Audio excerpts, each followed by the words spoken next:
안녕하세요. 저는 얼마 전 처가댁을 개똥으로 생각하는 남편과 사돈을 자기 밑으로 생각하는 시댁 사람들을 손절했어요. 솔직하게 말해서 완전히 제 기억에서 삭제하고 싶었지만 그렇게 못한 게 짜증날 정도로 결혼 후의 기억들은 최악이었거든요.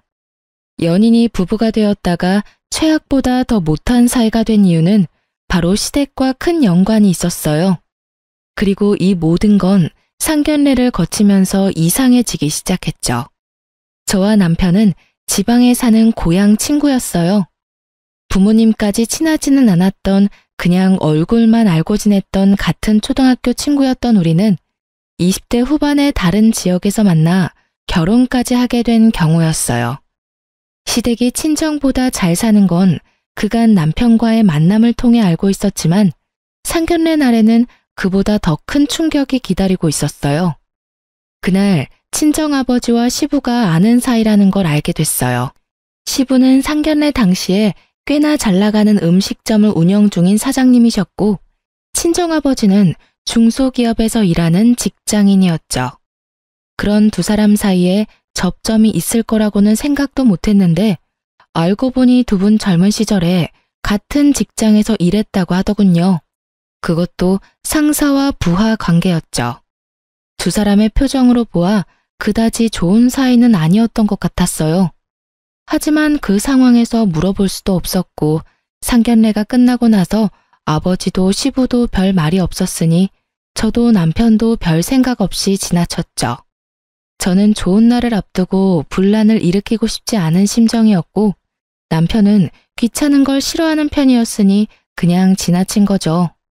그래서는 안 됐는데 친정아버지도 제가 결혼을 앞두고 불행해지는 걸 원하지 않았으니 아무 말 하지 않았던 거였어요. 이때 아버지는 알고 계셨던 거예요. 시댁 어른이 어떤 사람인지를요. 결국 나중에 결혼을 하고 나서야 알게 됐어요. 저희 아버지가 사돈댁 두 사람을 보고 그리 좋아하지 않았던 이유. 바로 시부도 시모도 사람을 아낄 줄 모른다는 점을 친정아버지는 알고 계셨던 거예요.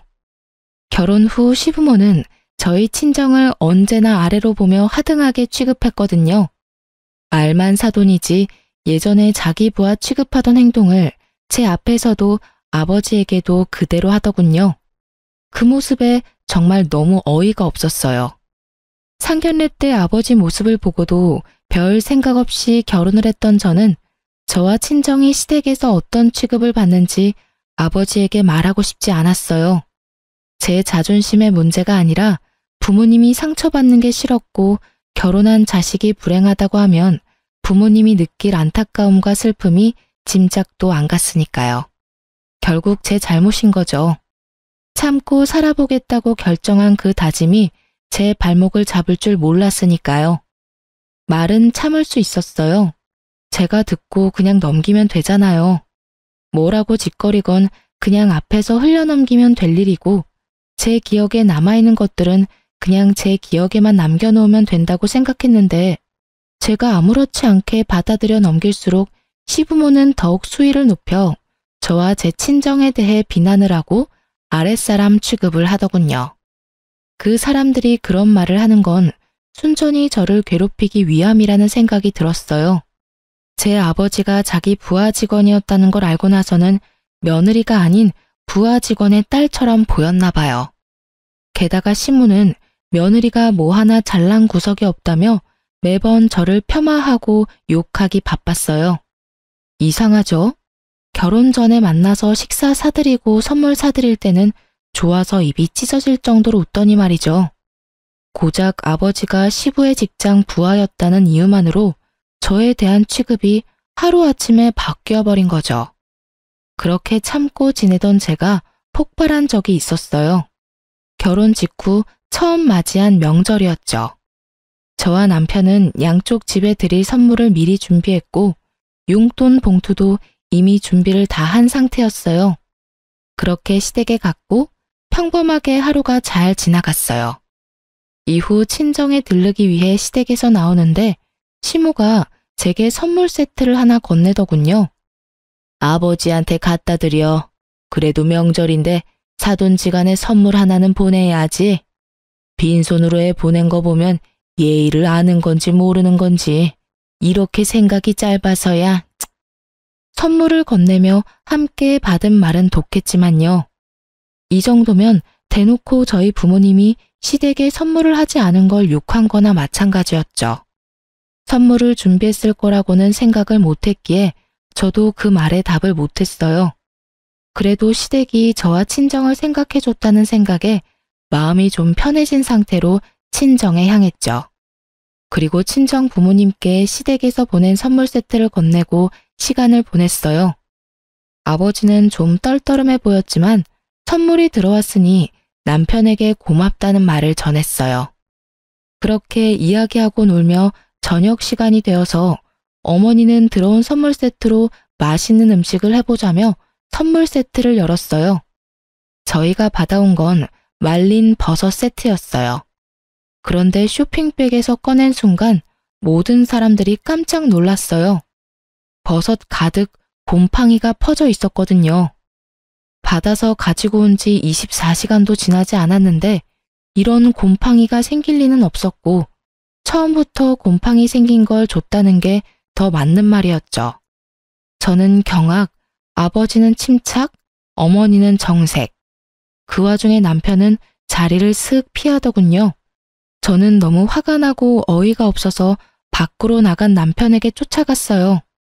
남편이 차로 가는 걸 확인하고 남편을 불러 세웠어요. 잠깐 서봐. 당신 이거 알고 있었어? 저렇게 곰팡이 피인 유통기한까지 벌써 지난 버섯인 거 알고 있었냐고. 나도 몰랐어. 쇼핑백에 들어가 있는데 내가 어떻게 알겠어? 남편도 당황스러운 표정인 건 마찬가지더군요. 어머님이 왜 이런 걸 우리 집에 준 거야? 내가 아무리 싫으셨다 하더라도 이건 아니지. 어떻게 사돈 댁에 저런 물건을 보내? 아예 보내지 않았으면 이런 일도 없었을 거 아냐. 나도 모른다니까 왜 나한테 자꾸 화내? 그럼 내가 화 안 나게 생겼어? 그러는 당신은 왜 이렇게 조용한데? 장인 장모가 당신 부모님 때문에 화가 났는데 왜 이렇게 침착하냐고. 그럼 내가 어떻게 해야 하는 건데? 나한테 이러지 말고 당신이 직접 우리 엄마한테 말하던가. 어떻게 해야 하냐고? 그걸 몰라서 물어? 변명을 하던 핑계를 대던 뭐라도 말해야 할 거 아냐. 그러니까 나는 모르는 일이니까 당신이 우리 엄마한테 말하라고. 지금 내가 어머님한테 전화하면 좋은 소리가 나올 것 같아? 그러던지 말던지 난 모르는 일이니까 당신이랑 엄마가 알아서 해. 오늘은 여기서 못 잘 것 같으니까 나 먼저 갈게. 당신은 연휴 마지막까지 있다가 와. 결국 남편 놈은 빛보다 빠르게 사라지더군요. 그 모습에 열이 더 받은 저는 참을 수 없는 마음에 시모에게 전화를 걸었어요. 어머님, 보내주신 선물 세트 잘 받았어요. 그런데 혹시 유통기한 지난 거 알고 있으셨어요? 말린 버섯의 유통기한이 어딨니? 너 설마 나한테 지금 따지는 거야? 이래서 챙겨주면 안 되는 거야. 세상에 명절 선물 하나 안 보내는 작자들한테 선물 보내줬더니 말이야. 자기들이 보관 잘못해놓고 남 탓이나 하고 말이지. 그런데 가져온 지 하루도 안 지났어요. 곰팡이가 필 수 있는 상황도 아니었고요. 습한 곳에 보관하지도 않았는데 이미 곰팡이가 생겼어요. 어머님 탓이 아니라고 하셨지만 저희 잘못도 아니죠. 그래서 어쩌라는 거니? 곰팡이 폈다고 먹지를 못하는 것도 아니고 그냥 곰팡이 없는 거 골라 먹으면 될 거 아니야. 그렇게 먹어도 죽는 사람 아무도 없어. 맛에 문제 있을 것도 아닌데 왜 이렇게 호들갑이야? 그리고 넌 어떻게 시어머니한테 꼬박꼬박 말대꾸하면서 이렇게 때를 쓰고 난리야. 네가 지금 나한테 그런 소리 할 상황은 아니지 않아? 시모의 말을 들으니 정말 답답해서 미칠 것 같았어요. 뭐가 그렇게 당당한지 자기가 뭘 잘못했냐고 하는 게 더 열받았어요. 솔직히 확인도 안 하고 줬으면 확인을 못해서 미안하다고 이야기하는 게 정상 아닌가요? 끝까지 저희 탓 못해서 안달난 사람처럼 결국에는 시모에게 대드는 못된 며느리로 만들어버리는 모습에 가만히 있어선 안 되겠더라고요. 뭘 잘못했는지 직접 이해하게 만드는 수밖에요. 정말 그렇게 생각하신다는 거죠? 뭘 그렇게 생각해? 지금 하신 이야기들요. 그대로 제가 받아들여도 된다는 거죠? 너 알아서 해. 웃겨서 정말. 선물해주고도 욕 얻어먹을 줄 알았으면 나도 선물 안 했어. 괜히 챙겨줬다가 욕만 얻어먹고 이 나이에 며느리한테 이런 소리까지 들어야 되고. 시모가 혼자 중얼중얼거리며 신세 한탄하는 거 듣고 싶지 않아서 중간에 전화 뚝 끊어버렸어요.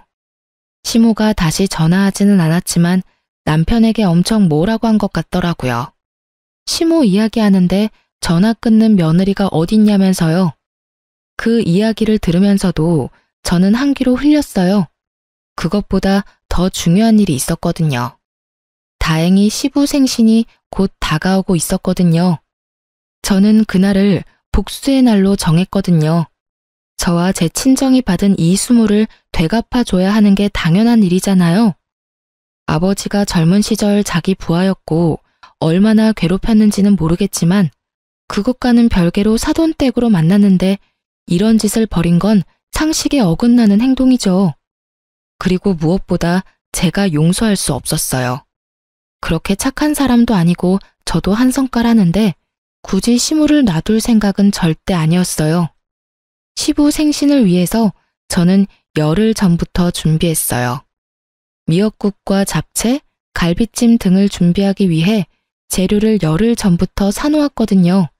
그리고 시부모를 집으로 초대했죠. 시모가 시어른 생일은 직접 만든 생일상으로 차리라고 했기에 그렇게 하려고 부른 거였죠. 집으로 들어오는 시부모들의 표정에는 여전히 깔보는 표정이 가득했어요. 그리고 저는 그 표정을 보며 속으로 비웃었어요.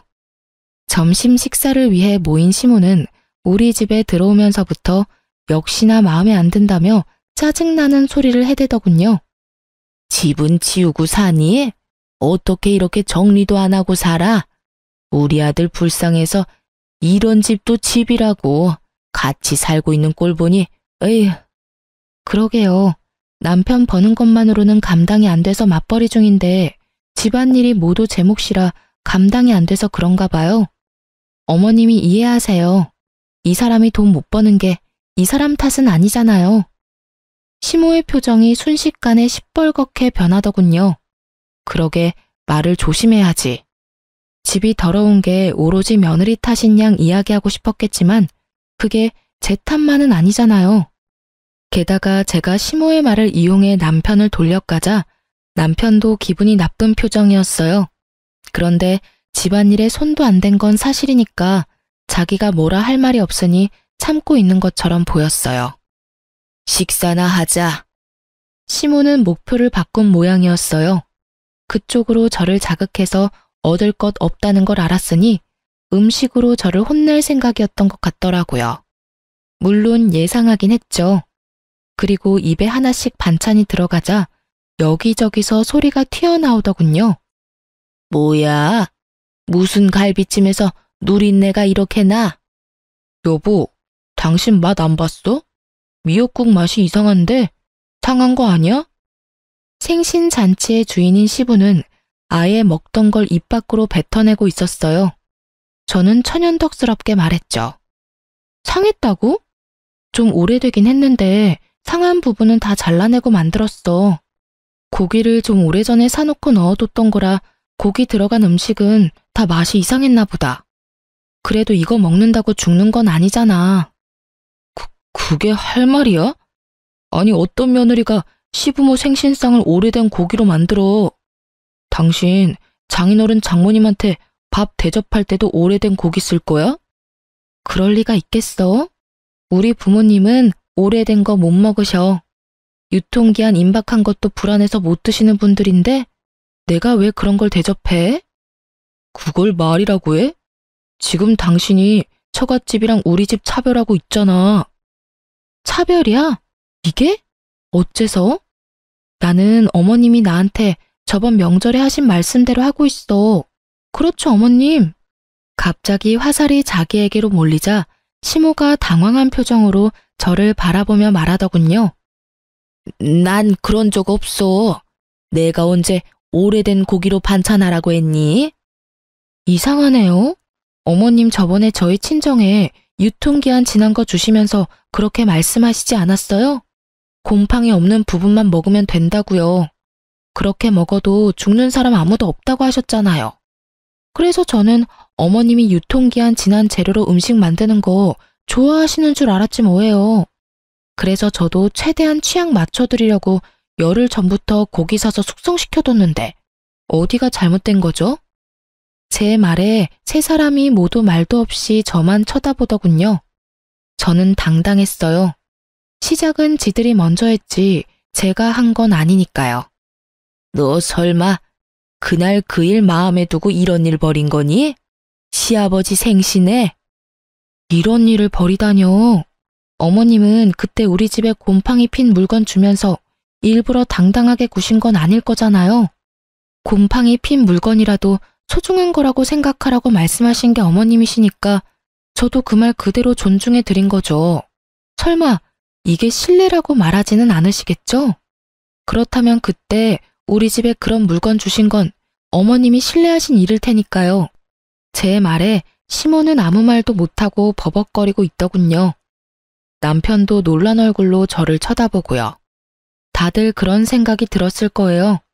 눈앞에 있는 이 여자가 얼마나 집요하게 그때 일을 생각하고 이런 짓을 벌였을까 하고요. 실례라면 제가 사과드릴 수도 있어요. 그렇지만 진짜 실례면 어머니도 저희 부모님께 사과하셔야겠죠? 그 말에 할 말이 없는 시모는 저를 노려보기만 할 뿐이었고 사과할 생각은 전혀 없어 보였어요. 하긴 사과를 할 사람이었으면 제가 이런 짓도 안 했을 테죠. 저는 시부모에게 대놓고 말했어요. 받은 대로 해드리는 것뿐이에요. 그러니까 앞으로도 시댁 행사에는 어머님이 좋아하시는 유통기한 지난 재료 넉넉히 써서 음식 해드릴게요. 그 말에 남편은 난감한 표정이었고 시모는 분한 표정이었어요. 하지만 할 말이 없겠죠. 제가 틀린 말 한 건 아니잖아요. 그리고 다 뿌린 대로 거두는 거잖아요. 결국 그 일 이후로 시부모님은 저한테 음식을 하라고 말하지도 않고 물건을 저한테 주지도 않았어요. 안 받고 안 주는 게 제일 깔끔하죠. 그런데 역시나 끝까지 저희 부모님께 사과는 안 하더라고요. 모가지가 얼마나 빳빳한지. 그 일이 있고 나서 저와 시부모는 이미 건널 수 없는 강을 건넌 것처럼 사이가 확실하게 나빠졌어요. 대놓고 저한테 뭐라고 하지는 않았지만 표정과 행동에서 보이는 것도 있잖아요. 그래도 저는 별로 신경 안 썼어요. 시댁이란 건 안 보면 그만이고 정말로 더 큰 일이 생기면 진짜 이혼해버려야겠다고 생각하고 있었거든요. 생각 외로 별탈 없이 시간이 지나면서 친정의 제 할아버지가 돌아가셨어요. 그리고 저희 친정아버지에게는 조부의 유산으로 땅이 하나 생겼죠. 별로 신경 안 쓰고 있던 땅이었는데 그 땅 주변이 예전보다 발전을 많이 하는 바람에 값이 예전보다 많이 올랐더라고요. 아무리 지방의 소도시라도 땅 평수가 작지 않으니 가격은 좀 됐어요. 친정아버지는 그 땅을 팔아 건물을 하나 사고 싶다고 했어요. 그곳보다 좀 더 번화한 곳에 있는 4층짜리 건물이요. 일단은 땅을 팔아야 했는데 땅을 팔자마자 시부에게서 아버지에게 연락이 왔어요. 잠깐 보자는 말이었죠. 저는 아버지와 함께 시부를 만나러 갔어요. 시부는 시모와 함께 나와 있었는데 대뜸 하는 말이 웃겼죠. 그래, 사돈. 내가 들어보니 얼마 전에 돈이 좀 생겼다던데 그거 투자할 생각 없나? 우리도 가게를 좀 더 번화한 곳으로 이전하고 싶은데 돈이 좀 모자랐거든. 우리들 사이이기도 하고 돈 좀 빌려주면 내가 나중에 더 크게 갚아줄 수 있는데 어때? 저는 시부의 그 말에 남편을 째려봤어요.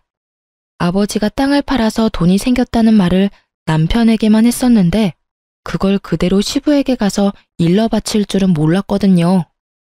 선배, 그건 못 들어드릴 것 같습니다. 저희는 그 돈으로 다른 걸 하려고 생각 중이라서요. 사실은 이 사람이 아니, 내가 돈을 달라고 한 것도 아니고 빌려달라고 했다는 것뿐인데 그걸 이렇게 매몰차게 거절을 해? 돈 생기더니 사람이 변하네. 이래서 졸부는 안 되는 거야. 돈 생기니까 봐라. 이제는 선배 취급도 안 해주잖아. 정말 너무하네요.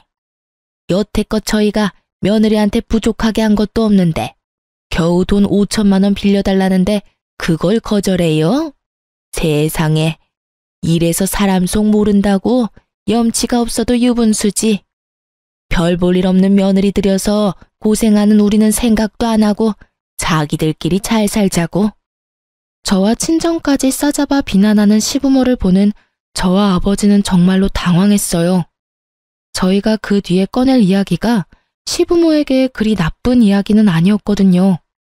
그런데 그것도 모르고 거절의 말을 꺼내자마자 사람을 완전히 매도하는데 정말 답이 없다는 게 무슨 말인지 알겠더라고요.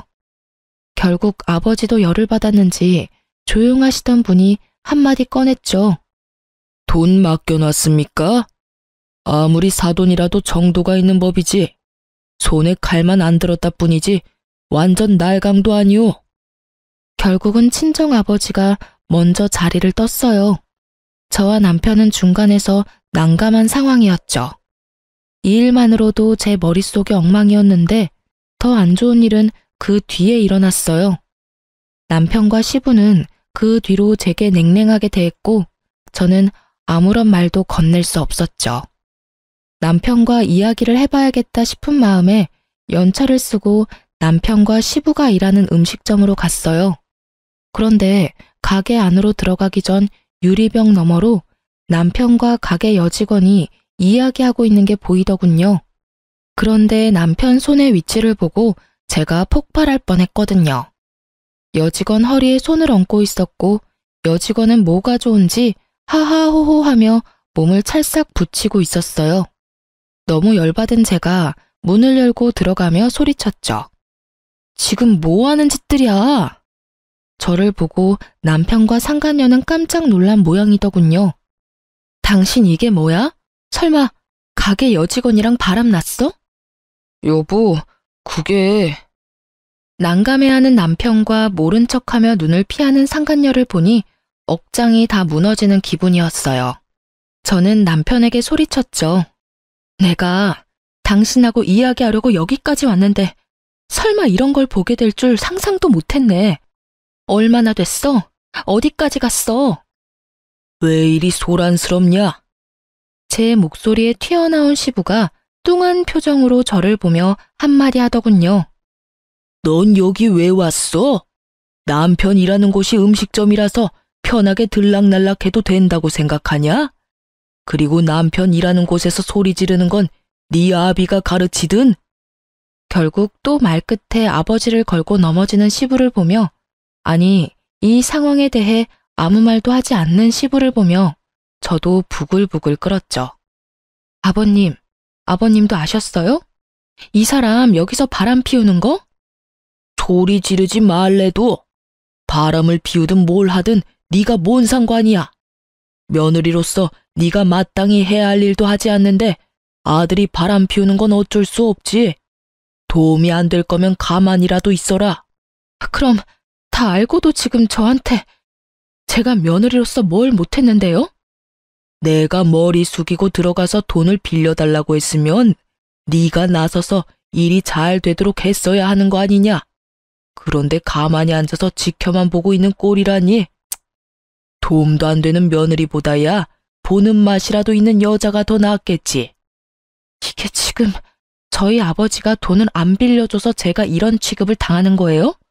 아니, 저희 아버지한테 돈 맡겨놓으셨어요? 돈을 주든 말든 그건 아버지 돈이죠. 세상 어떤 시아버지가 며느리한테 친정집 돈을 내놓으라고 시킬 수가 있어요? 못할 일도 아니지. 별 볼 일 없는 너 며느리로 받아들였으면 은혜 갚을 생각은 하지도 않고 네가 어디 가서 우리 아들처럼 괜찮은 남자 만날 수 있을 것 같냐? 네가 도움이 안 되면 우리가 너 쳐내면 그만이야. 쳐낸다고요? 이혼이라도 하라는 말이에요? 말해봐. 당신도 나랑 이혼하고 싶어? 이보세요, 아주머니. 그걸 물어봐야 알아요? 아버님도 당신 남편도 제가 좋다는데 뭘 그렇게 애절하게 매달리고 난리야. 나 같으면 자존심이 상해서라도 이혼해 주겠네. 눈치가 없는 건지 자존심이 없는 건지. 상간녀의 말에 저도 눈앞에 보이는 게 없이 막 돌아버렸죠. 넌 뭘 잘했다고 입을 놀려, 상간녀 주제에. 내가 이혼하면 너도 네 옆에 그 인간 쓰레기 같은 놈도 나한테 위자료 줘야 하는 건 알고는 있니? 내가 왜 위자료를 내? 우리 집 무시하고 도움 하나 안 준 건 당신이잖아. 돈 좀 생겼다고 시댁 무시하는 거 그거야말로 당신 잘못 아니냐고. 위자료를 내더라도 당신이 내야지. 친정에서 시댁에 돈 안 빌려줬다고 위자료를 내? 가짜는 소리하고 지랄하네.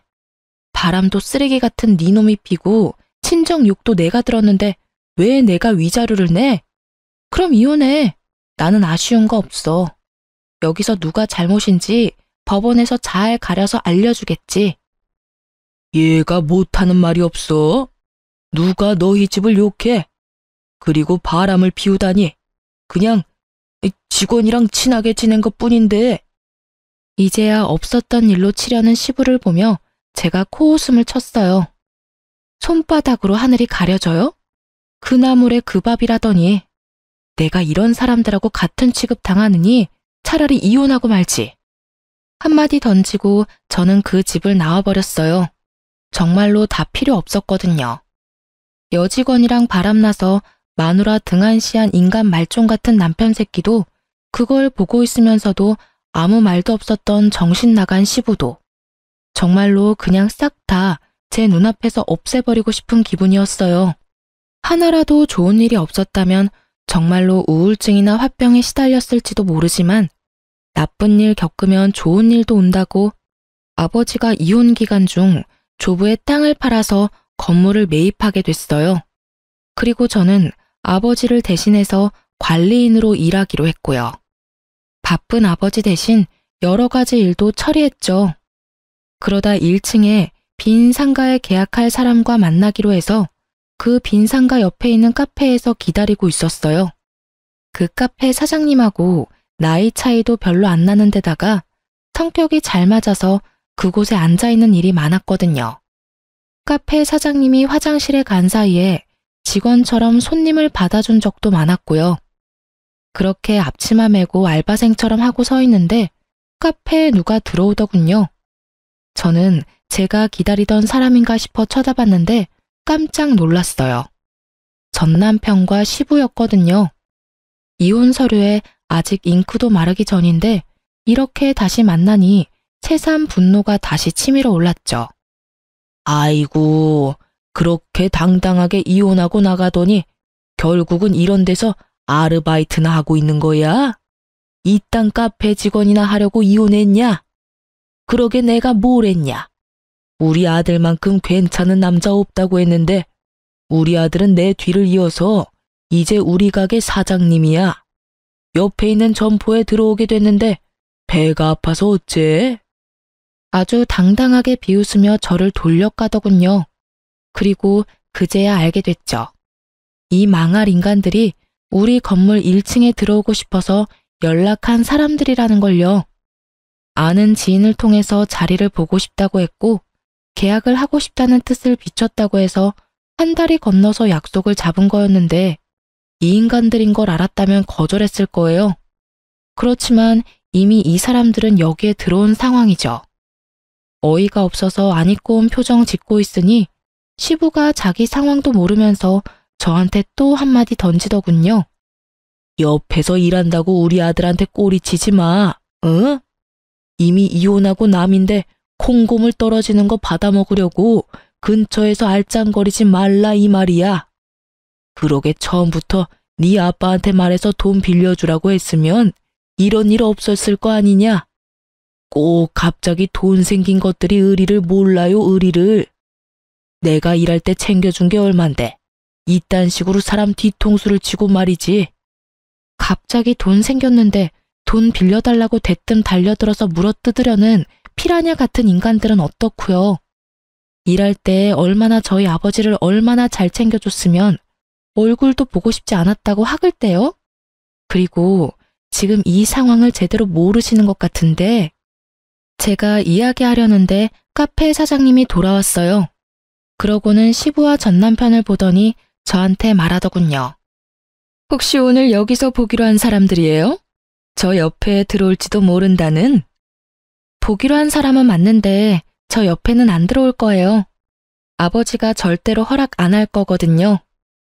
저와 카페 사장님의 이야기를 듣던 시부와 전 남편 표정이 당황스러움으로 변하더군요. 그럴 만도 하죠. 제가 앞치마 벗어서 사장님한테 건네줬으니까요. 고마워요. 내가 우리 건물주님 따님한테 매번 이렇게 신세를 지내요. 그제야 상황이 어떻게 돌아가는지 알게 된 전 남편과 시부의 얼굴을 보니 웃겼어요. 그래서 친히 말해줬죠. 여기서 만나기로 한 관리인이 저고요. 이 건물은 저희 아버지 거예요. 지인이 꼭 만나보래서 나왔는데 이런 꽝을 뽑을 줄은 몰랐네요. 뭐 오셨으니까 차나 한잔하고 가세요. 어차피 저희도 계약은 생각 없고 그쪽도 생각 없을 거 아니에요. 그 잘난 아드님이 가게 사장님인데 저랑 이혼한 사이면 굳이 여기까지 기어들어 오진 않겠죠. 제 말에 두 사람 얼굴이 허옇게 질리더군요. 아니, 여기가 너희 아버지 건물이라고? 생각보다 입지가 좋은 곳이었으니까 본인들도 놀랐을 거예요. 쥐꼬리만한 돈으로 뭘 하겠나 싶었을 테니까요. 뭐 그런 쥐꼬리만한 돈 강탈해 가려고 한 사람들이니 더 놀란 것도 있겠죠. 네, 여기가 아버지 건물이에요. 뭐 예정도 있으니 들어와도 상관은 없어요. 아버지한테 물어봐 줄 수 있고 긍정적으로 검토해 볼 수는 있죠. 근데 당연히 조건은 붙여야죠. 아까 뭐라고 하셨죠? 꼬리치지 말라고 하셨나? 콩고물 얻어먹으려고 알짱대지 말라고 하셨나? 뭐 언감생심, 눈에 보이면 없던 마음도 생긴다고. 제가 건물주 딸이고 여기 관리인이라고 예정 운운하면서 들러붙지만 마세요. 솔직히 지금 상황에 누가 누구에게 꼬리를 쳐요? 이미 감정도 없고 볼 것도 없는 인간 쓰레기. 다른 여자가 주워서 쓰는 거 굳이 내 알 바 아니고요. 뭐 계약하고 싶으면 이런 거만 조심해 주시면 되거든요. 물론 이것도 아버지가 허락해야 하는 거지만 어떻게 하실래요? 제가 시부가 한 말을 그대로 되돌려주자 시부와 전 남편 얼굴이 벌겋게 달아오르더군요. 하긴 놓친 물고기가 얼마나 아깝겠어요? 저는 아버지의 하나뿐인 외동딸이고 아버지 돌아가시면 이 건물도 제 것인데 욕심에 눈먼 사람들이 얼마나 안타깝게 생각하겠어요. 아가, 사돈 한 번만 만나면 안 될까? 직접 만나서 이야기를 좀 하고 싶어서 그러는데. 누가 아가예요? 이혼한 지가 언젠데. 그리고 저희 아버지는 어르신 사돈도 아니고요. 정말 어이없어서 웃음밖에 안 나는데 저희 아버지 욕하면서 함부로 대할 때는 언제고 이제 와서 매달리려고 하세요? 염치라는 게 있기는 해요? 양심이라는 게 있으면 이런 식으로는 못하죠. 돈 안 빌려준다고 그 난리를 치면서 욕을 하던 사람들이 이제 와서 아버지 만나게 해달라? 그때는 우리가 잘못한 것 같아. 다짜고짜 그런 이야기하면 그래, 기분 나쁠 수 있지. 우리도 급해서 그런 거였으니까 다시 한번 만나서 차근하게 이야기하고. 죄송한데 아버지가 바쁘셔서요. 저도 바쁘고요. 계약 안 될 것 같은데 굳이 여기서 열내지 마시고 그냥 돌아가시는 게 어떨까요? 솔직하게 말해서 가게 들어오는 사람들 거르는 것도 일이거든요. 그런 면에서 이번에는 쉽게 걸렀으니 다행이라고 생각해요. 그럼 저는 바빠서 이만 가볼게요. 안녕히들 가세요. 저는 두 사람을 놔두고 카페 밖으로 나가버렸어요. 그리고 그날 저녁에 전 남편에게 전화가 왔어요. 사실 이혼 후에 연락처 삭제시켜놨는데 남편 놈도 연락처를 바꿨는지 결국 전화를 받게 됐어요. 나야, 당신이 오해할까봐 말하는데 나는 그 여자랑 결혼한 거 아니야. 솔직히 그때도 별 사이 아니었는데 당신이랑 아버지가 너무 크게 싸워서 이런 이야기도 못하고 헤어졌잖아. 오해? 그게 오해라고? 당신 그때 변명에 말 한마디도 안 하고 다 아버님한테 맡겼었지? 별 사이가 아니라는 것 치고는 그 여직원 행동도 너무 당당했는데 아니라고? 그래, 그런 걸로 알게. 아무 사이도 아니라고. 그런데 그 이야기를 왜 나한테 해? 어? 그야 당신이 오해하고 있을까 봐. 나는 아직 당신한테 마음이 있어. 우리가 이혼한 게 당신과 나 사이에 문제가 있어서가 아니라 부모님과 당신 사이에 문제가 있어서 헤어진 거잖아. 나는 여전히 당신 생각에 매일 힘들고 그래. 그래? 그런 것 치고는 연락이 참 이상한 때에 왔네? 그전까지 시간이 그렇게 많고 많았는데 왜 굳이 오늘 전화를 한 거야? 그래, 당신도 욕심이 나긴 했겠지. 건물주 외동딸이면 욕심 안 날 수가 없지. 그러니까 이거잖아. 내가 아무것도 아닌 년이었을 때는 상간녀가 더 좋았고 내가 가진 게 좀 있어 보이니까 이번에는 내가 좋고. 한마디로 그거잖아.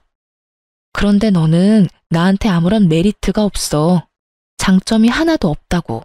솔직하게 말해서 직장 직원이랑 바람 피우는 남자를 대체 어떻게 다시 믿고 만나겠어? 상식이 아니지. 그리고 당신이 나한테 이러는 거 그 상간녀는 알기나 해? 당신이 그렇게 나에 대한 마음이 굳건하면 내가 상간녀한테 알려줄까? 정말로 그런 거 아니야. 나는 당신하고 이렇게 어이없이 헤어지고 정말 힘들었다고. 어떻게 해야 내 진심을 알아줄 거야? 진심이고 나발이고 너한테 그런 진심이란 게 있을 리가 없지, 정신 나간 새끼야. 아, 그리고 하나 알려줄까? 너 바람 피우다 딱 걸린 날 내가 왜 당신한테 말도 없이 가게 찾아갔는지 알아? 내가 말해주고 싶은 게 있었거든. 너희 아버지가 우리 아빠한테 돈 빌려달라고 했었잖아. 그때 아버지가 거절하고 나서 그 뒤에 무슨 말 하려고 했는지 나도 알고 있었거든. 아버지가 그때 뭐라고 하려고 했냐면 그 돈으로 건물을 살 건데 1층에 저렴하게 입점하시는 게 어떻겠냐고 물으려고 했었어. 그런데 너희 아버지 뭐랬어? 거절한다는 말 듣자마자 우리 아버지랑 나한테 온갖 비난의 말 다 쏟아내지 않았어? 그거 이야기하러 당신 가게 들린 거야. 그런데 잘 된 거지. 내가 당신 바람난 것도 모르고 입점시켜줬으면 당신 좋은 일만 시킬 뻔했잖아. 그치? 정말로 하늘이 도왔지 뭐야? 어떻게 그 타이밍에 당신이 딱 바람을 피워서 내가 그런 미친 짓 안 하도록 만들었는지. 제 말에 전 남편이 할 말을 잃었는지 말이 없더군요. 하긴 그럴 수밖에 없죠. 두 번의 기회가 순식간에 날아간 거나 똑같잖아요. 우리 아버지가 너희 아버지 같은 줄 알아? 하나뿐인 딸 시댁에서 천대받으면서 사는 거 보기 싫어서 건물에 입점시켜주겠다고 마음까지 먹고 돈 빌려주는 거 거절했는데 말이야. 뒷말도 안 듣고 욕이나 처하고 난리친 니네 부모가 잘못이지. 거기다 완벽한 타이밍에 불륜이나 들킨 것도 말이야. 장인어른이 그렇게 생각하시는지 몰랐네. 당신이 안 믿을 수도 있겠지만 나 그 여자랑 진짜 아무 사이도 아니야. 그냥 잠깐 한눈 판 것뿐이고 당신이 생각하는 어떤 일도 없었고. 나한테 변명을 왜 해? 그리고 우리 아버지가 왜 당신 장인이야? 우리 사이 이미 다 끝난 거 몰라? 아니면 알고도 지금 작업하는 거야? 너희 아버지 말 못 들었어? 꼬리치지 말라잖아. 그럴 생각도 감정도 없으니까 너도 나한테 이런 정신 나간 소리 하지 마. 소름 돋으니까.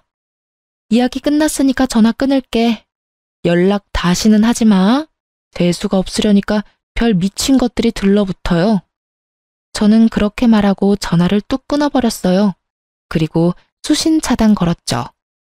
그걸로 끝난 줄 알았는데 그 다음날 전 시부가 저희 건물에 찾아왔더군요. 아버지와 전화통화가 안 됐던 건지 저를 찾으며 난리를 피우길래 만나줬더니 대뜸 그러더군요. 아가, 우리가 오해했어. 그런 일이 있을 거라고는 꿈에도 생각 못했다. 설마 우리한테 입점시켜줄 거라는 말이었다니. 그런 오해가 있었으니 너희의 이혼은 없던 일로 하자꾸나. 다 늙어 빠진 우리들이 너희 이혼을 이래라 저래라 하는 게 아니었어. 내가 그 여직원도 이미 내쳤고 너희 시어머니한테도 단단히 일로 뒀다. 기분 나빴던 일이 있으면 풀고 다시 시작해보는 게 어떠냐? 아들도 여전히 너한테 마음이 있다고 하고. 저는 그 말을 들으면서 진짜 이 사람들이 욕망에 충실하다는 걸 깨달았어요. 상간녀와 아들놈이 바람 피울 때는 그 관계를 혼내기는커녕 두둔했던 시부가 상간녀를 내쳤다는 것을 들으니 정말 구역질이 날 만큼 기분이 역 같았어요. 입에 침이나 바르고 거짓말을 하세요. 오해가 아니라 무시겠죠. 저희를 오해한 게 아니라 무시한 거잖아요. 그리고 다시 시작하라고요? 저는 그런 짓 못해요. 제가 어떤 취급 당했는지 잘 알면서 어떻게 그런 요구를 할 수 있죠? 저를 못마땅하게 취급한 건 그렇다 쳐도 제 부모님마저 싸잡아 비난하셨잖아요. 다른 건 다 참아도 부모 욕은 못 참아요. 자기들이 무슨 짓을 한 건지 알면서도 뻔뻔한 것도 모르고 다시 연락해요? 우리가 받아줄 리 없잖아요. 아버지도 저도 당할 만큼 당했고 기분 나쁠 만큼 나빴어요. 이렇게 나중에 와서 아쉬운 소리 하면서 매달릴 거였다면 처음부터 처가를 존중하고 아껴줬어야죠. 아주 잡아먹을 것처럼 난리치던 날이 생각이 안 나는가 본데 당한 사람은 기억에 또렷하게 남아있는 법이거든요. 2번 다시 연락하지 마세요. 그 점포는 다른 사람에게 맡길 거니까요. 저는 다급하게 저를 부르는 시부의 목소리에도 시부를 내쫓았어요. 여기까지 와서 한다는 소리가 아휴, 정말 욕심이 하늘을 찌르더군요. 거짓말도 어쩜 저렇게 잘하는지. 카페에서 이미 저한테 빈정거리면서 저를 비꼬면서 비웃었던 주제에 하루 만에 태세 전환해서 연락 와서는 뭐요? 오해? 어처구니가 없어서.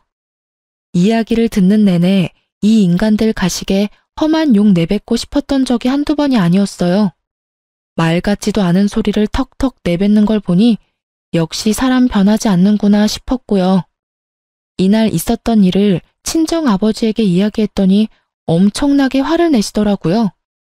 사실 돈 빌려달라고 했을 때 정말 마음속으로 화를 엄청 내고 싶었다고 하더라고요. 그런데 참을 수밖에 없었던 이유는 화를 내면 제게 피해가 갈 거라고 생각했다고 하더군요. 그리고 1층을 싸게 내어주겠다는 제안도 시부 말이 끝나고 했어도 됐었지만 일부러 하지 않았다고 하더군요. 아버지는 알고 있었던 거예요. 시댁이 한번 잘해주면 영원히 들러붙어서 기생충처럼 저희를 괴롭힐 거라는 걸요. 그래서 시부가 욕할 때 차라리 잘 됐다고 생각했었대요. 저를 위해서 1층을 내어주려 했는데 예전과 전혀 바뀌지 않은 시부의 모습에 생각을 바꿨다고 말이죠. 그래서 제가 이혼했을 때도 차라리 잘 됐다고 말해줬어요. 제게 이혼녀라는 꼬리표가 달린 건 너무 싫지만 전 남편과 시부라는 또라이들에게서 둘러싸여서 괴롭힘 당하는 걸 보는 건 더 싫었다고요. 이혼은 신중해야 하는 것이고 되돌릴 수 없는 일이지만 세상에 되돌리지 않는 게 훨씬 나은 일도 있으니까요. 저처럼 말이죠. 정말 이혼 참 잘했다는 생각이 들어요. 처음부터 저런 본성을 알고 있었다면 아예 시작조차 하지 않았을 테지만 그건 제가 알 길은 없으니 지금이라도 헤어진 게 다행일 수밖에 없죠. 예전에 저처럼 고민하는 사람들이 있다면 말해주고 싶네요. 헤어지는 걸 두려워하지 말라고요. 천벌 받을 놈은 받게 돼 있고 뿌린 대로 다 거두게 되어 있으니 굳이 스스로를 힘들게 하지 마시고요. 좋은 일, 즐거운 일만 하기에도 짧은 시간인데 저를 괴롭히는 사람들에게 할애할 시간 같은 거 아예 없애버리는 게 차라리 정신건강에 좋으니까요. 저도 그런 마음으로 열심히 제 인생을 풍부하게 만들려고 노력하며 살고 있어요. 그리고 그 노력이 결실을 맺어 이렇게 사연글도 쓰고 있는 거겠죠. 지금까지 들어주신 분들 모두 감사합니다. 행복하세요.